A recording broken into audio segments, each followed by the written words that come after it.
الله عليه وسلم قال إنما جعل الإمام ليؤتم به فلا تختلفوا عليه فإذا ركع فاركعوا وإذا قال سمع الله لمن حمده فقولوا ربنا لك الحمد وإذا سجد فاسجدوا وإذا صلى جالسا فصلوا جلوسا أجمعون وأقيموا الصف في الصلاة فإن إقامة الصف من حسن الصلاة.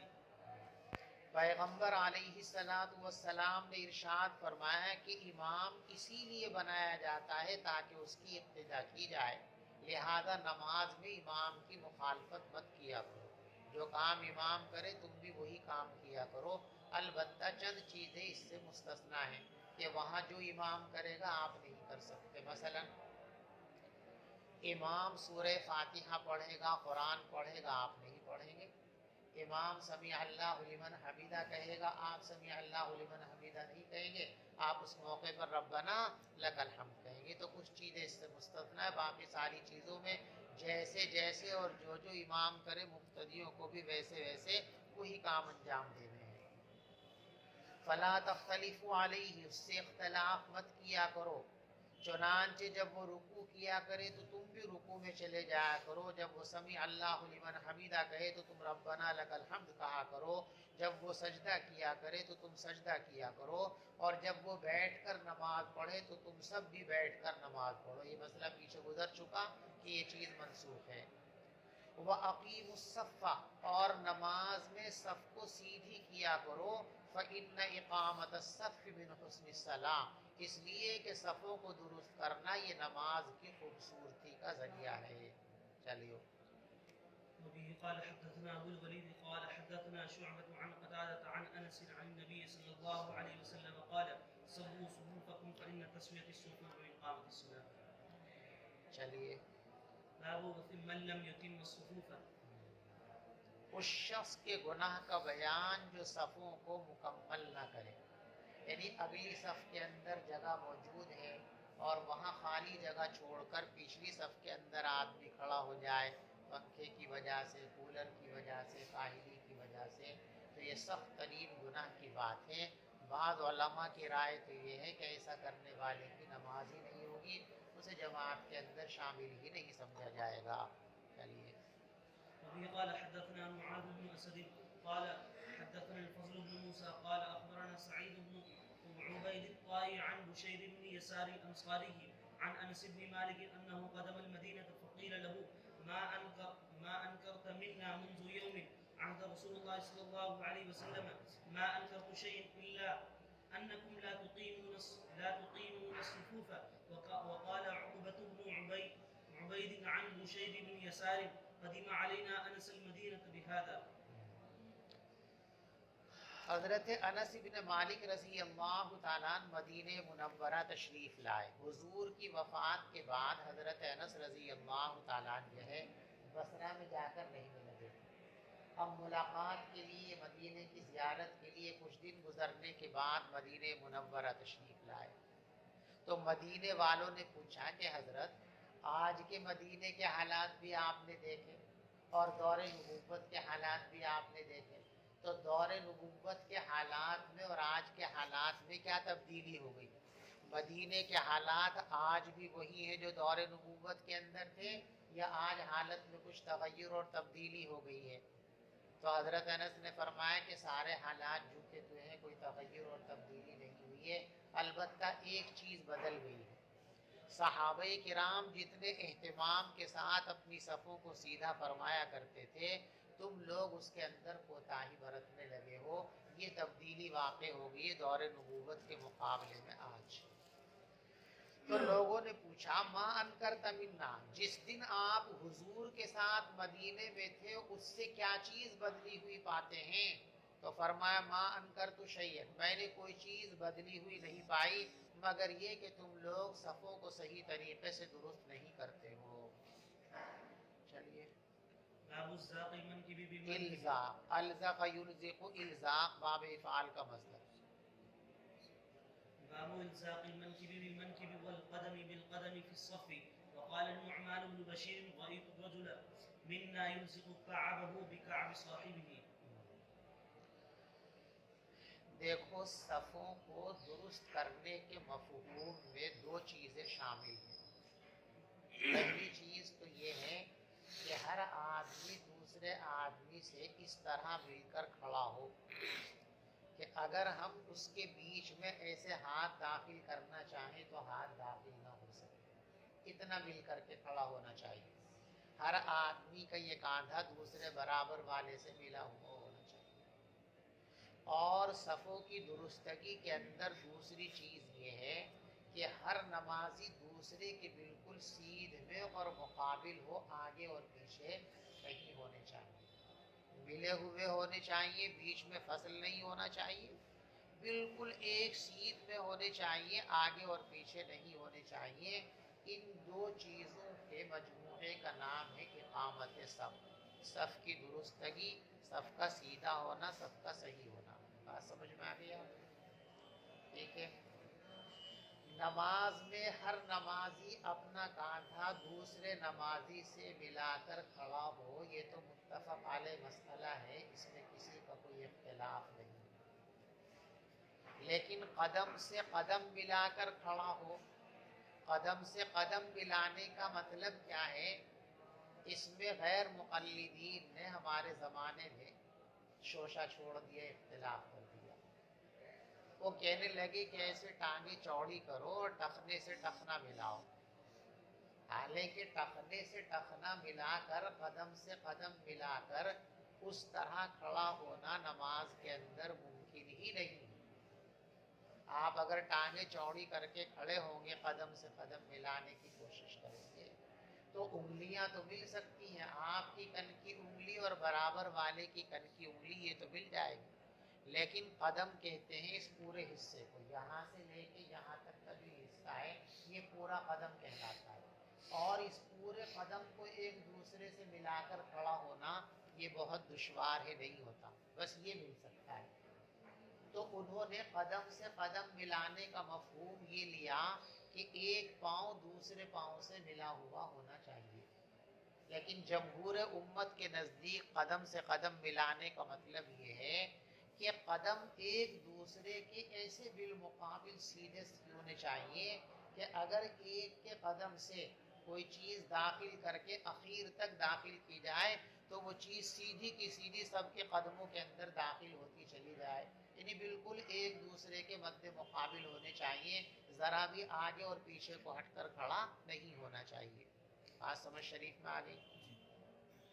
حضور پاک صلی اللہ علیہ وسلم نے قدم سے قدم ملانے کی بات فرمائی ہے، سمجھ شریف میں بات آ رہی؟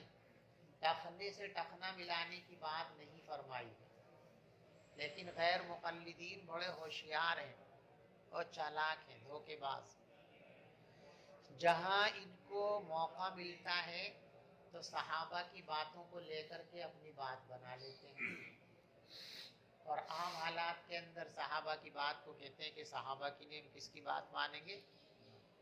حضور کی مانیں گے۔ تو یہاں بھی عام لوگوں کو دھوکہ دیتے ہیں، اور ہمارے بچے بھی چونکہ دھیان سے نہیں پڑھتے وہ بھی مغالطے کا شکار ہو جاتے ہیں۔ وہ کہتے صاحب بخاری شریف کی حدیث میں ہے کہ ٹخنے سے ٹخنا ملا کر کھڑے ہو، حالانکہ بخاری شریف میں ایسی کوئی حدیث نہیں ہے۔ بخاری شریف میں جو ابھی آپ پڑھیں گے یہ اثر ہے، صحابہ کا عمل ہے، اور غیر مقلدین صحابہ کے اثر کو حدیث نہیں مانتے، تو ان کے مسلک کے مطابق کہاں بخاری میں حدیث ہے؟ جب ان کے نزدیک اثر صحابہ حدیث نہیں ہے تو پھر یہ کہنا کہ بخاری کی حدیث میں یہ بات مذکور ہے، یہ سراسر جھوٹ اور مغالطہ ہے، لوگوں کو دھوکہ دینا ہے۔ تو حضور نے نہیں فرمایا کہ ٹخنے سے ٹخنا ملاؤ، حضور نے فرمایا قدم سے قدم ملاؤ، اور قدم سے قدم ملانے کا مطلب یہ ہے کہ ہر قدم دوسرے قدم کی محاذات اور سیدھ میں ہونا چاہیے۔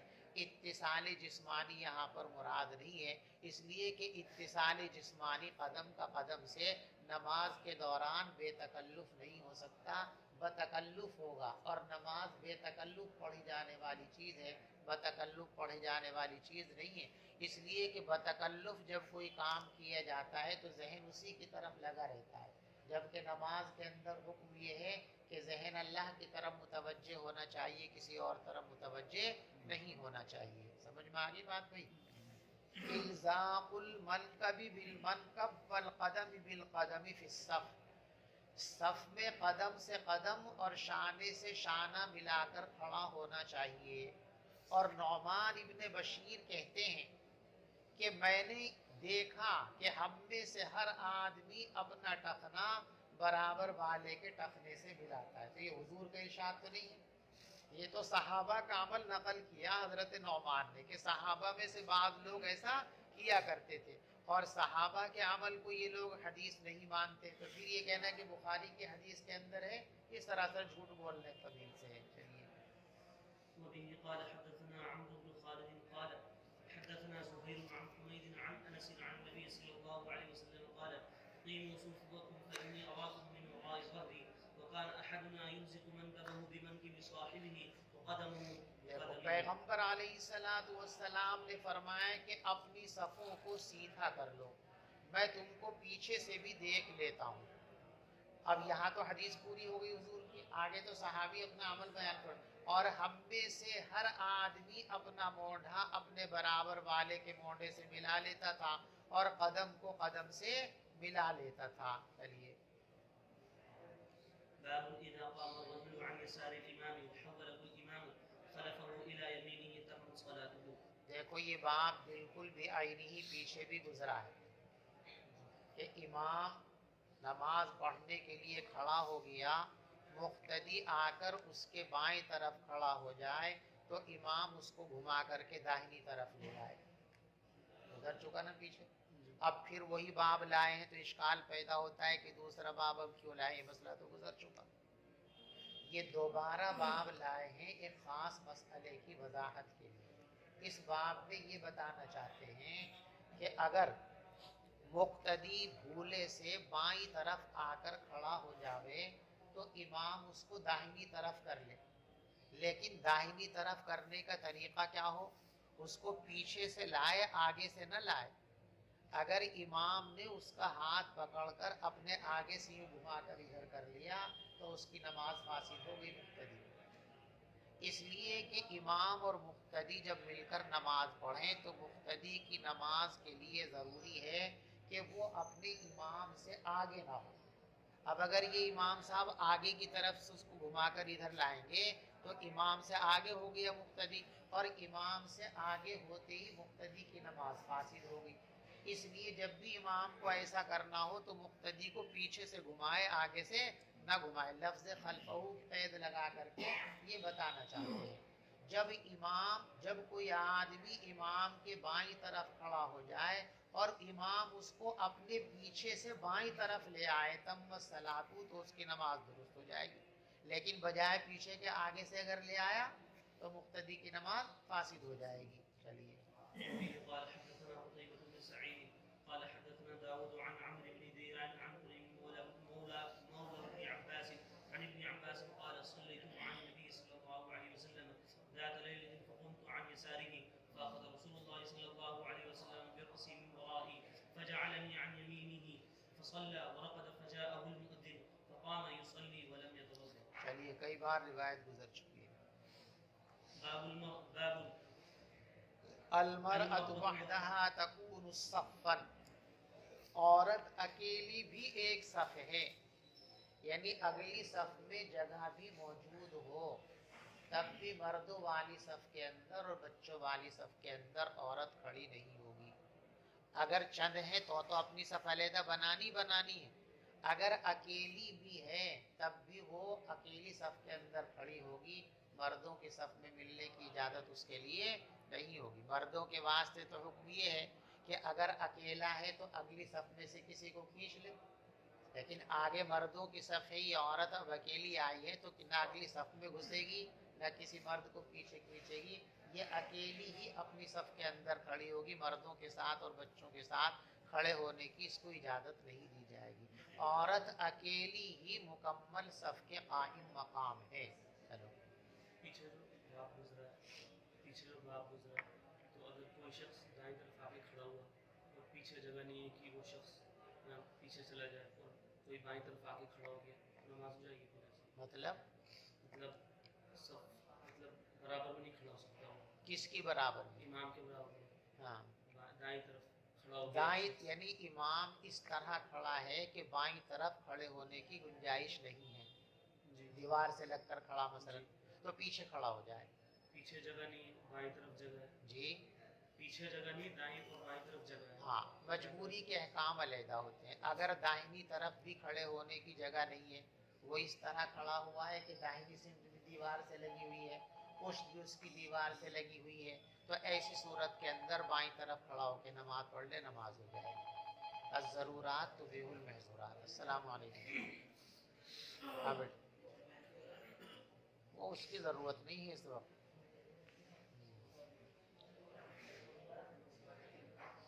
سمجھ گئے بھائی؟ چلیے.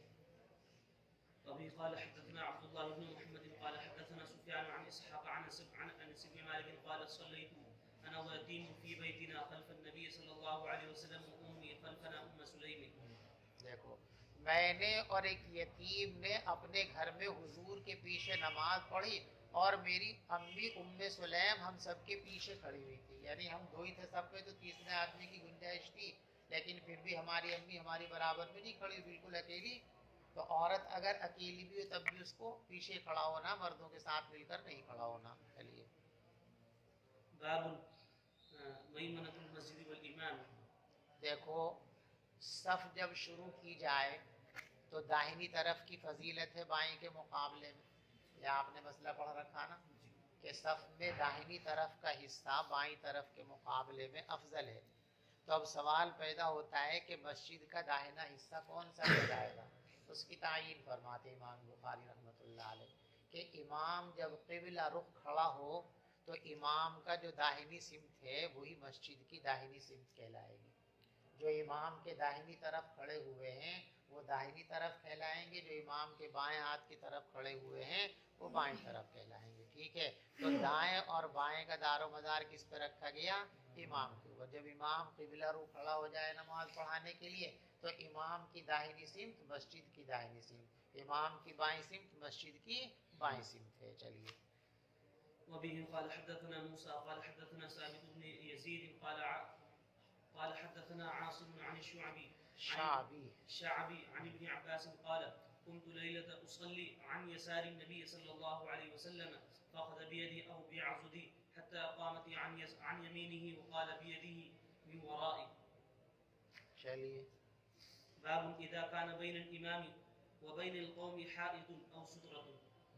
وقال الحسن لا بأس أن تصلي وبينك وبينه نهر. دیکھو، صحت اقتداء کے لیے جو کچھ شرائط ہیں احناف کے یہاں، ان میں سے ایک شرط یہ بھی ہے اتحاد مکان الامام والمقتدی، کہ اقتداء تب درست اور صحیح ہوگی جب مقتدی اور امام کا مکان ایک ہو. اگر مقتدی اور امام کے مکان میں اختلاف ہو، امام ایک مکان میں ہے ایک جگہ میں ہے، مقتدی فی مکان آخر دوسرے مکان میں ہے، تو حنفیہ کے نزدیک اس مقتدی کی نماز درست اور صحیح نہیں ہوگی. سمجھ میں آ رہی بات؟ دیگر ائمہ اور فقہا اس شرط کے قائل نہیں ہیں. ان کے یہاں اتحاد مکان شرط نہیں ہے. اتحاد مکان ہو تب بھی اقتداء درست ہے، اور اتحاد مکان نہ ہو تب بھی اقتداء درست ہے. ان کے یہاں شرط صرف اتنی ہے کہ مقتدی جہاں بھی ہے اس کو اپنے امام کی حالت کا پتہ چلتا رہے، کب وہ قیام میں ہے، کب وہ رکوع میں ہے، کب وہ سجود میں ہے، کب وہ قومہ میں ہے، کب وہ جلسہ میں ہے. یہ پتہ اس کو چلتا رہے کافی ہے. اتحاد مکان ضروری نہیں ہے. بات سمجھ میں آ گئی بھی؟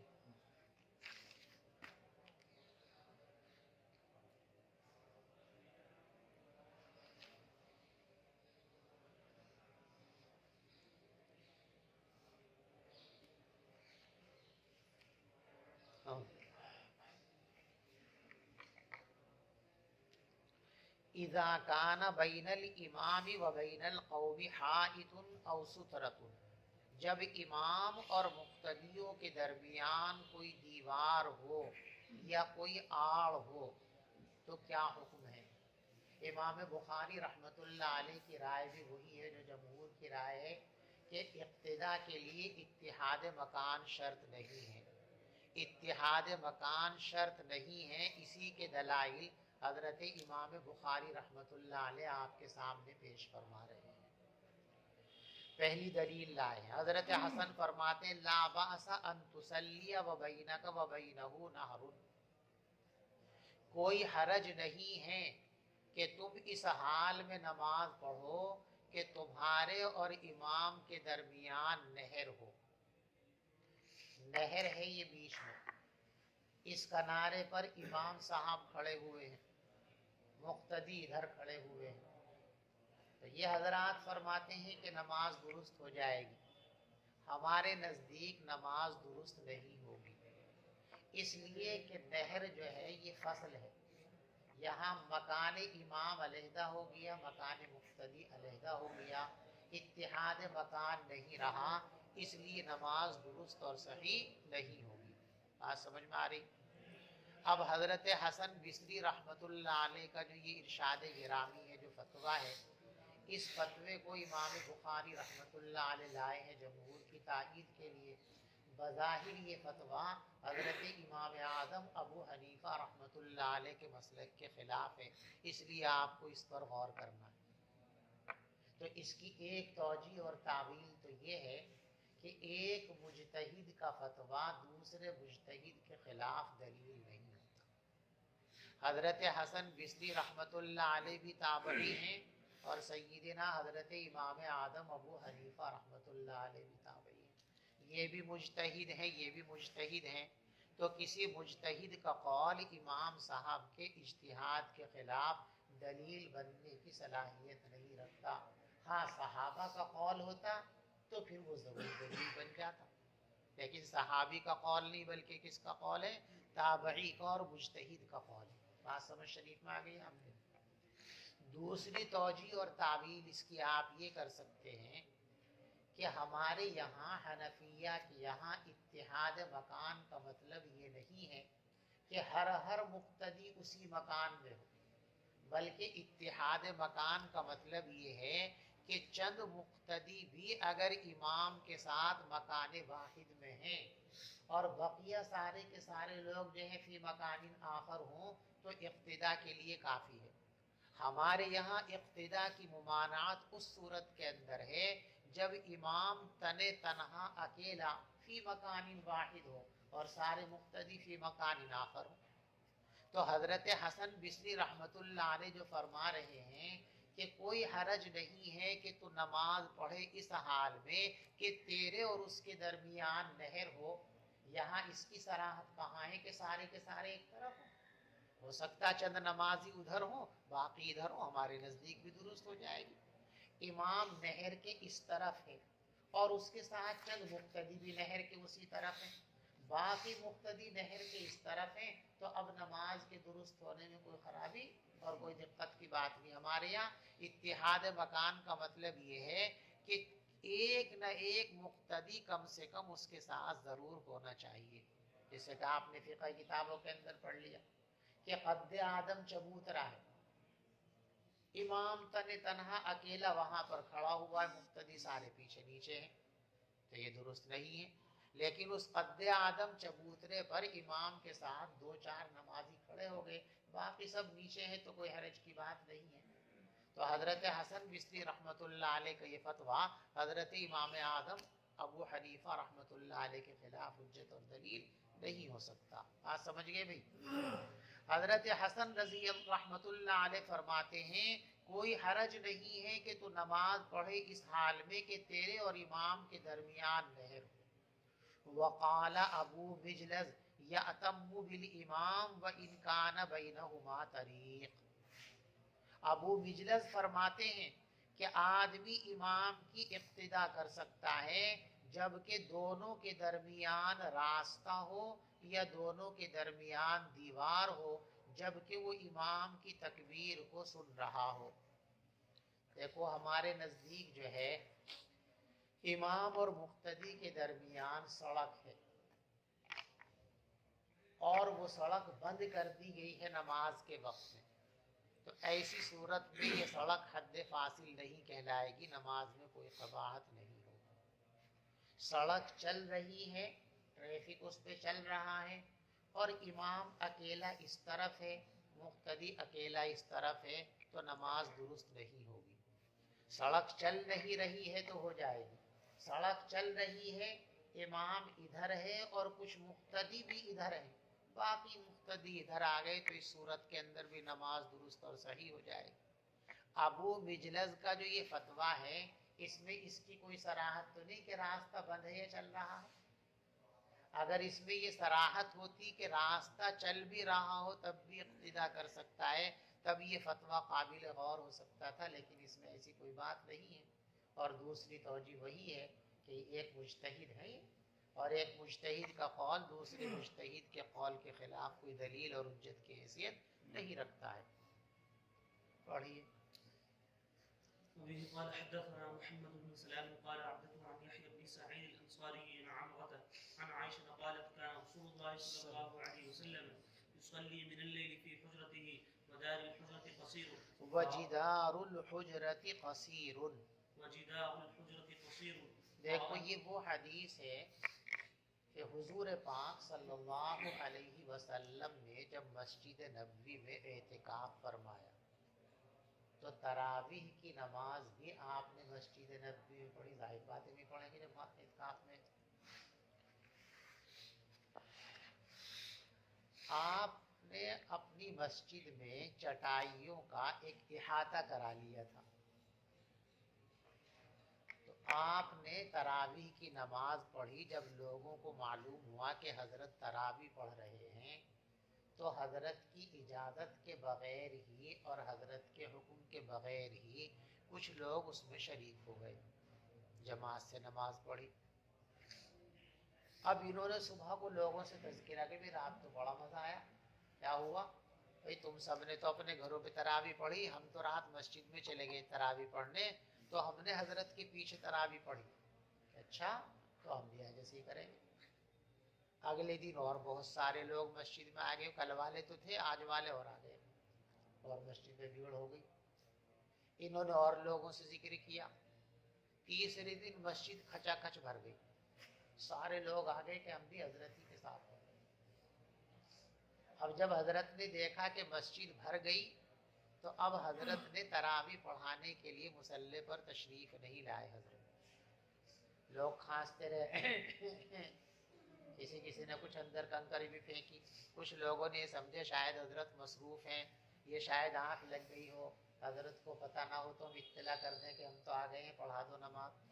لیکن حضرت تشریف نہیں لائے اور پھر صبح کو بتایا کہ مجھے تمہاری موجودگی کا علم تھا، لیکن میں جان بوجھ کر پڑھانے اس لیے نہیں آیا تھا کہ تم نے جو میرے ساتھ نماز پڑھی جماعت کے ساتھ مل کر، یہ اللہ کو اتنا پسند آیا ہے، منظر اتنا پسند آیا کہ مجھے لگا کہ کہیں اللہ تبارک و تعالیٰ یہ چیز واجب نہ فرما دے اور پھر ہی امت مشقت کے اندر مبتلا ہو جائے، اس لیے میں نہیں آیا۔ اسی کو بنیاد بنا کر حضرت عمر فاروق رضی اللہ تعالیٰ عنہ نے باجماعت تراویح کی سنت کو ایجاد کیا کہ اللہ کو یہ بات پسند تھی، تو ایک مصلحت کی وجہ سے روک دیا گیا تھا، خطرہ حجاب تھا، اب وجوب کا خطرہ نہیں رہا، وہی سے سلسلہ مکمل ہو گیا، تو اب وہ جو اندیشہ تھا وہ اندیشہ نہیں رہا، لہذا اب اگر ایسا کر لیا جائے تو کوئی حرج کی بات نہیں ہے، اسی لیے آپ نے باجماعت نماز تراویح کی سنت کو جاری فرما دیا۔ امام بخاری رحمۃ اللہ علیہ اس روایت سے یہ استدلال فرما رہے ہیں کہ دیکھو حضرت نے اس حجرے کے اندر نماز پڑھی، وہ جو چٹائیوں کا احاطہ بنا دیا گیا نا، حضرت تو اس احاطے کے اندر ہیں اور باقی سارے نماز مسجد کے اندر ہیں، تو امام کا مکان علیحدہ، مقتدیوں کا مکان علیحدہ، اور نماز درست ہو گئی۔ لہذا معلوم ہوا کہ صحت اقتداء کے لیے اتحاد مکان ضروری اور لازمی چیز نہیں ہے، لیکن یہ استدلال صحیح نہیں ہے، اس لیے کہ اس روایت میں تو یہ ہے کہ حضرت نے حجرے کے اندر نماز پڑھائی، لیکن دوسری روایت کے اندر صراحت موجود ہے کہ آپ نے حجرے کے باہر آ کر نماز پڑھائی، اور صراحت ہے کہ تیسرے دن حضرت باہر نہیں نکلے، اس کا مطلب گزشتہ 2 دن جو تھی وہ کہاں پڑھائی تھی؟ باہر نکل کے پڑھائی تھی، تو حجرے میں پڑھائی نہیں، آپ نے تو مسجد میں آ کر نماز پڑھائی، اور مسجد مقتدی ہے تو اتحاد مکان موجود تھا، اختلاف مکان نہیں تھا۔ تو امام بخاری رحمۃ اللہ علیہ کے اس روایت سے استدلال تام استدلال نہیں ہے، کیونکہ دوسری روایتوں کے اندر صراحت ہے کہ یہاں اتحاد مکان تھا، حضرت نے اس حجرے کے اندر نہیں بلکہ مسجد کے اندر مصلی پر آ کر نماز پڑھائی تھی۔ چلیے، یصلی من اللیل فی حجرتہ، حضرت رات میں اپنے حجرے میں نماز پڑھ رہے تھے اور حجرے کی دیواریں چھوٹی چھوٹی تھی۔ فرأى الناس شخص النبی، تو پیغمبر علیہ الصلوۃ والسلام کو لوگوں کا جسم مبارک نظر آ گیا۔ فقام اناس یصلون بصلاتہ، کچھ لوگ کھڑے ہو گئے اور حضور کی نماز کی ابتدا میں نماز پڑھنے لگے۔ فاصبحوا، صبح ہو گئی۔ فتحدثوا بذالک، لوگوں سے تذکرہ کیا اس کا لوگوں نے۔ فقام اللیلۃ الثانیہ، آپ اگلے دن بھی نماز پڑھنے کے لیے کھڑے ہو۔ فقام اناس، تو کچھ اور لوگ آپ کے ساتھ کھڑے ہوئے۔ یصلون بصلاتہ، اور انہوں نے حضور کی نماز کے ساتھ نماز پڑھی۔ صنعوا ذالک لیلتین او ثلاثا، صحابہ نے یہ عمل 2 یا 3 رات تک کیا۔ حتی اذا کان بعد ذالک، یہاں تک کہ اس کے بعد جب رات آئی تو پیغمبر علیہ الصلوۃ والسلام اسی حجرے میں بیٹھے رہے۔ فلم یخرج، اور اس سے باہر نہیں آئے، اس سے باہر نہیں آئے تیسرے دن چوتھے دن۔ تو اس کا مطلب کیا ہے؟ کل اور پرسوں باہر آئے تھے، اور جب باہر آئے تھے تو ایک ہی مکان تھا، دونوں کا اختلاف مکان نہیں تھا۔ فلما اصبح ذالک، جب صبح ہوگی، ذکر ذالک الناس، تو لوگوں نے حضور سے ذکر کیا کہ حضرت ہم تو رات آئے تھے آپ کے ساتھ نماز پڑھنے کے لیے اور بڑا انتظار کیا، لیکن آپ حجرے سے باہر تشریف ہی نہیں لائے۔ تو حضرت نے ارشاد فرمایا، انی خشیت ان تکتب علیکم صلاۃ اللیل، مجھے اندیشہ ہوا کہ رات کی نماز آپ کے اوپر فرض کر دی جائے گی۔ چلیے، باب صلاة الليل. وبه قال حدثنا إبراهيم بن المنذر قال حدثنا ابن أبي فديك قال حدثنا ابن أبي ذئب عن المقبري عن أبي سلمة بن عبد الرحمن عن عائشة أن النبي صلى الله عليه وسلم كان له حصير يبسطه بالنهار يحتجز بالليل فذهب إليه ناس فصفوا وراءه. پیغمبر علیہ الصلوۃ والسلام کے پاس مسجد میں ایک چٹائی تھی، دن میں اس کو بچھا لیا کرتے تھے، یحتجزہ، رات میں اس سے پردہ کر لیا کرتے تھے۔ فصاب الیہ ناس، آپ کی خدمت میں لوگ اکٹھے ہو گئے۔ فصفوا وراءہ، اور آپ کے پیچھے نماز کی صف بنا کر کھڑے ہو گئے۔ چلیے، وبه قال حدثنا عبد الأعلى بن حماد قال حدثنا وهيب قال حدثنا موسى بن عقبة عن سالم أبي النضر عن بصر بن سعيد عن زيد بن ثابت أن رسول الله صلى الله عليه وسلم اتخذ حجرة فقال حسبت أنه قال من حصير في رمضان. زید ابن ثابت کہتے ہیں کہ رسول پاک صلی اللہ علیہ وسلم نے ایک احاطہ بنایا، اور راوی کہتے میرا خیال یہ بھی ہے کہ من حصیر، چٹائی کا احاطہ بنایا تھا۔ کب ہوتی بات؟ رمضان کے مہینے میں۔ فصلی فیہا لیالیہ، حضرت نے چند رات اس میں نماز پڑھی۔ فصلی بصلاۃ ناس من اصحابہ، آپ کے صحابہ نے بھی آپ کی نماز کی ابتدا میں نماز پڑھی۔ فلما علم بہم، جب حضرت کو اس کا علم ہوا، جعل یقعد، تو حضرت بیٹھ گئے۔ فخرج الیہم، پھر دن میں لوگوں کے سامنے تشریف لائے۔ فقال، اور فرمایا، قد عرفت الذی رأیت من صنیعکم، میں نے رات تمہارا طریقہ دیکھ لیا تھا۔ فصلوا ایھا الناس فی بیوتکم، اے لوگو تم اپنی نفل نمازوں کو گھروں ہی میں پڑھا کرو۔ فإن افضل الصلاة صلاة المرء فی بیتہ، اس لیے کہ آدمی کی نماز اپنے گھر میں ہی سب سے عمدہ اور بہتر ہے، سوائے فرض نماز کے۔